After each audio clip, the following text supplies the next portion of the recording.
नमस्कार, आदाब, खुशामदीद, सत्यमेव जयते। मैं आमिर खान आप सभी का तहे दिल से इस शो पर स्वागत करता हूं। दोस्तों, मैं अक्सर लोगों से पूछता हूं कि आपकी जिंदगी में सबसे खास इंसान कौन है, तो ज्यादातर क्या जवाब आता है? मां। और सही भी है। हर मजहब में मां का दर्जा भगवान के दर्जे के बराबर होता है। यहां हिंदुस्तान में हम कितनी देवियों को मां के रूप में पूजते हैं। मां दुर्गा, मां सरस्वती, मां लक्ष्मी, माता वैष्णो देवी। और इस्लाम में भी कहा गया है कि अगर इस दुनिया में कहीं जन्नत है तो वो मां के पैरों के नीचे है। क्यों मां को जिंदगी में इतनी बड़ी अहमियत दी गई है? मां शब्द सुनते ही मन में इतने जज्बात क्यों उमड़ आते हैं? क्यों इतना खास होता है औलाद और मां का रिश्ता? अपने बचपन के बारे में सोचता हूं तो जवाब भी मिल जाता है। मां बिना किसी शर्त, बिना किसी खुदगर्जी के हमें प्यार करती है। वो ना सिर्फ हमें इस दुनिया में लाती है बल्कि इस दुनिया में जीने लायक बनाती है। खुद गीले में सोकर हमें सूखे में सुलाती है, खुद न खाकर हमें खिलाती है, अपने सीने से लगाकर हमें बड़ा करती है। वाकई बहुत खास होती है मां। बल्कि मां के बगैर, औरत के बगैर ये दुनिया, ये इंसानियत ही आगे नहीं बढ़ सकती। लेकिन आज हम मां के साथ कैसा सलूक कर रहे हैं? आइए एक मां से मिलते हैं और जानते हैं।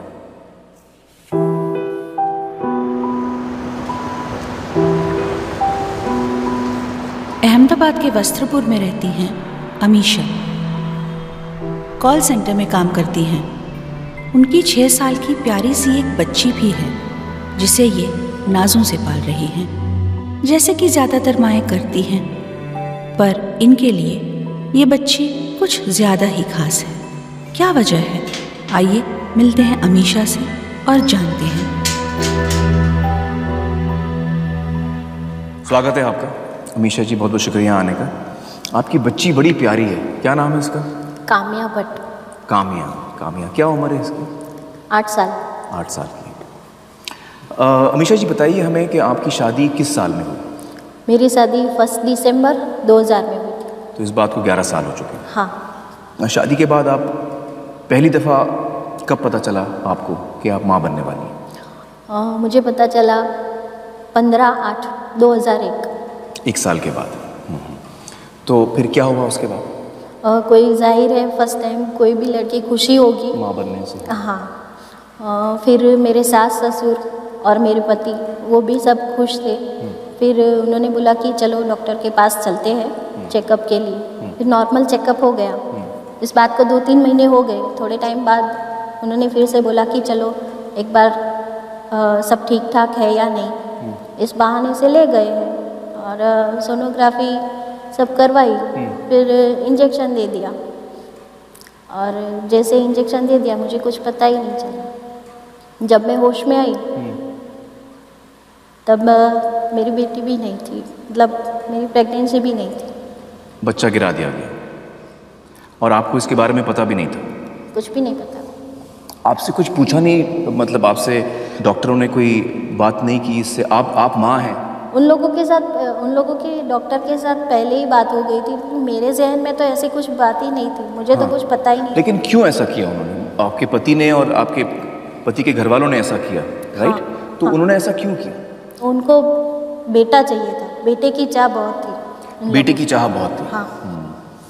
फिर दोबारा आपको कब पता चला कि आप प्रेग्नेंट हैं या आप माँ बनने वाली हैं? 2002 में। उस दफ़ा क्या हुआ? सेम वाकया। उसी दफ़ा भी डॉक्टर के पास ले गए, चेकिंग कराया, लड़का है लड़की है, चेकिंग कराया? उन लोगों की पहले ही डॉक्टर के साथ बात हो चुकी होती है। अच्छा। तो वहाँ पे डॉक्टर लोग कोड वर्ड इस्तेमाल करते हैं। लड़का होता है तो जय श्री कृष्ण बोलते हैं, लड़की होती है जय माता जी बोलते हैं। तो अच्छा। इतना तो कुछ पता ही नहीं था। ऐसा कितनी बार हुआ आपके साथ?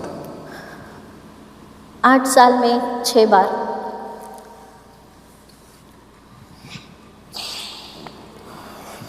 हर बार मुझे ऐसा लगता था कि हर बार मैं किसी का खून कर रही हूँ, मासूम का, जिसका कोई दोष नहीं है। आपने उनसे बात की कभी? आपके पेरेंट्स को कभी बताया कि ऐसा हो रहा है? नहीं। मैंने नहीं बताया उन लोगों को। कोई भी लड़की होती है माँ बाप के लिए घर वापस आना कभी नहीं चाहती, कौन लड़की चाहेगी। और मेरे माँ बाप तो बहुत गरीब है, कोई भी लड़की होगी नहीं बताएगी। तो जब बच्ची हुई आपको, आप कैसे हुई आपको बच्ची, जब वो ऐसा करते थे? उस टाइम पे मेरी थोड़ी तबीयत लथड़ थी, तबीयत अच्छी नहीं थी। तो मैंने बोला मुझे मम्मी के वहाँ जाना है, थोड़े दिन मैं रुक के फिर वापस आ जाऊँगी। उस टाइम पे मैं मम्मी के वहाँ पे गई, फिर थोड़ा टाइम मैं वहीं रुक गई।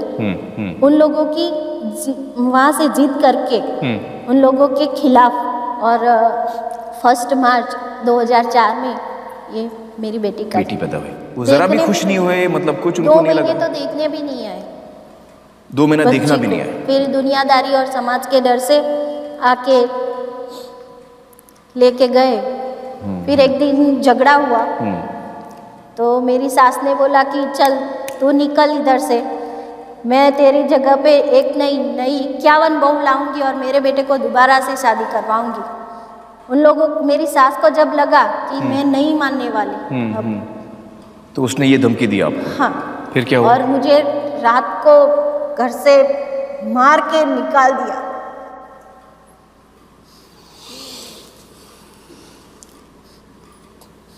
इतना ही नहीं, मेरी बेटी को ले लिया और बोले कि डाइवोर्स पेपर पे साइन करके दे और बेटी को ले जा ताकि दूसरी शादी कर सके। 3 महीने तक मैंने मेरी बेटी का मुंह नहीं देखा था। तो फिर आपकी बेटी आपको कैसे मिली? फिर आके मैं जो यहाँ पे है शुक्ला जी से मिली, ये लॉयर है, उनको बात की उनके साथ कि ऐसा हुआ है, तो इनकी मदद से फिर बेटी मिली मुझे। फिर अभी उसके बाद फिर आपकी बेटी आपके साथ ही रही? मेरे पास ही है मेरी बेटी, और उन लोगों का केस चलता है अभी। तो अभी आप अपने माँ बाप के साथ रहती हैं और बेटी की देखभाल आप खुद करती हैं, अपने बलबूते पे करती हैं? मैं खुद करती हूँ। मैं एक छोटी सी, इतनी पढ़ी लिखी नहीं हूँ, लेकिन छोटी सी नौकरी करती हूँ, काम करती हूँ और मेरी बेटी को पढ़ाती हूँ।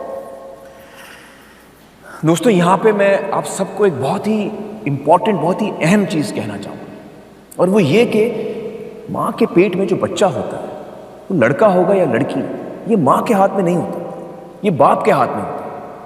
मर्द का स्पर्म यानी मर्द का बीज ये तय करता है कि माँ के पेट में बच्चा लड़का होगा या लड़की।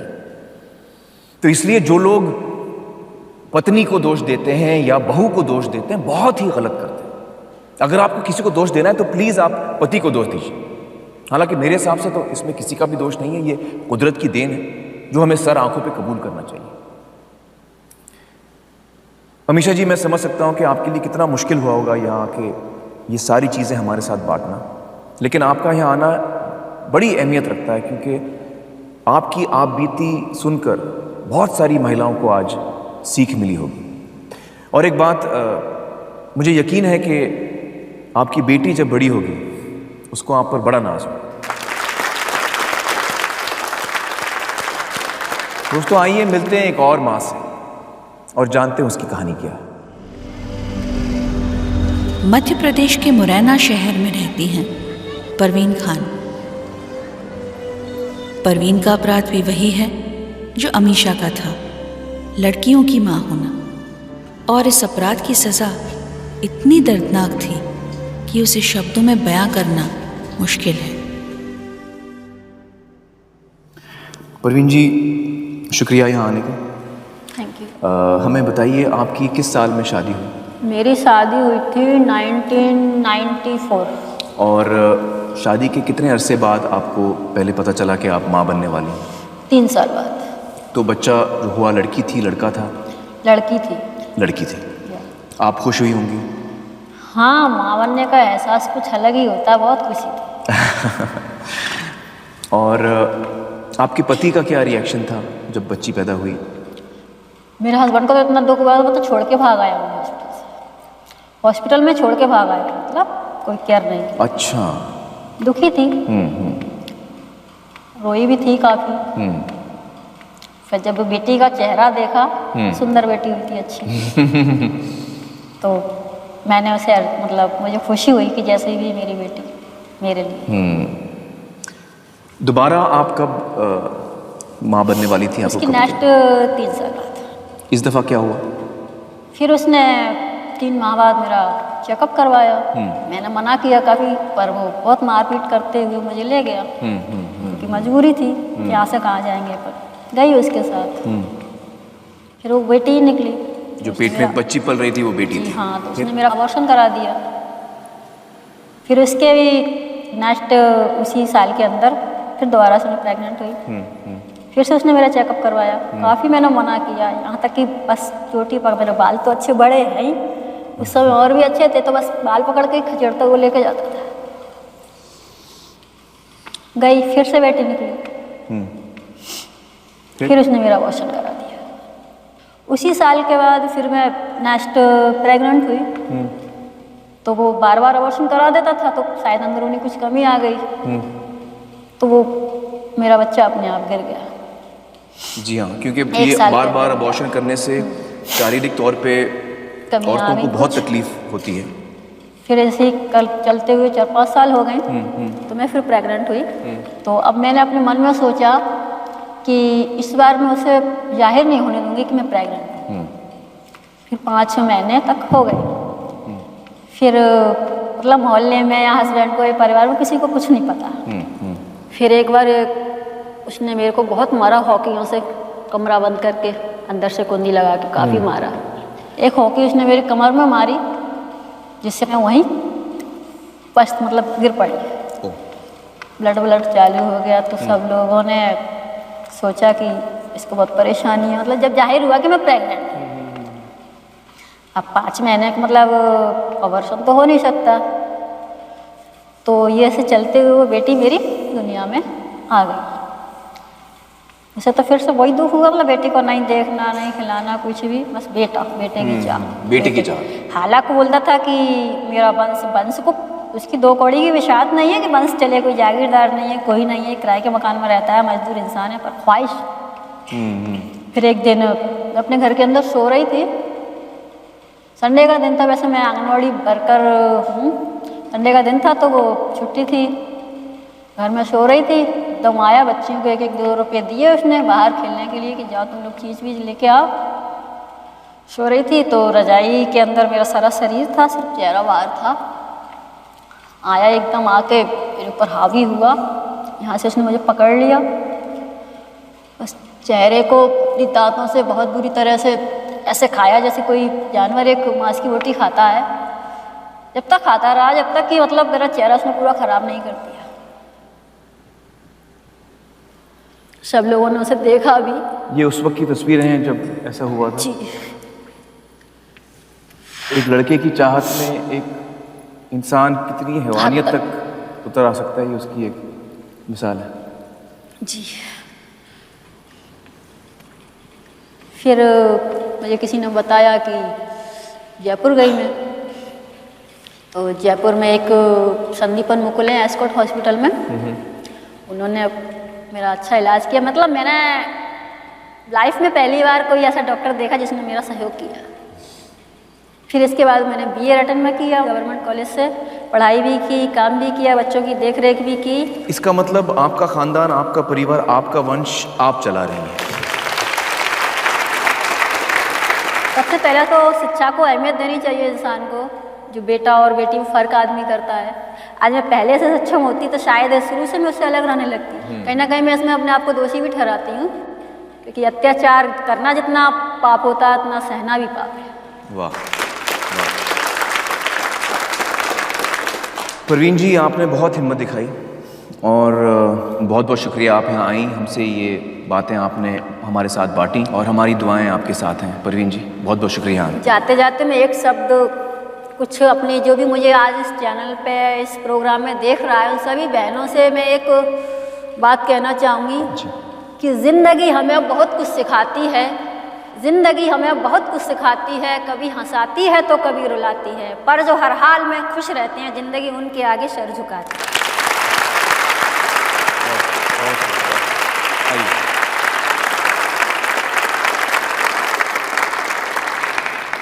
एक लड़की की माँ होने की इतनी बड़ी सज़ा। आखिर कौन है वो लोग जो ज़ोर ज़बरदस्ती बच्चियों को गिरवा रहे हैं? जानते हैं, उन्हें पहचानते हैं एक ब्रेक के बाद। सत्यमेव सत्यमेव सत्यमेव जयते, सत्यमेव सत्यमेव सत्यमेव जयते। Welcome back. जबरदस्ती किसी माँ के पेट में पल रही बच्ची को गिरवा देना, सोच कर ही दिल दहल जाता है। क्या गुजरता होगा परवीन और अमीशा जैसी माँओं पर। लेकिन क्या ये सिर्फ इन दोनों की कहानी है या इसका कोई चलन शुरू हो चुका है? हमारी टीम ने इस बारे में बहुत रिसर्च की, गवर्नमेंट के आंकड़े देखे, सेंसस रिपोर्ट पढ़ी और बहुत सारे एक्सपर्ट से बातचीत की। ये देखिए, ये है सेंसस रिपोर्ट जो हर 10 साल में निकलती है। इसमें आपको साफ नजर आएगा किस तरह हर साल लड़कियों की संख्या लड़कों के मुकाबले कम होती जा रही है। सन 2011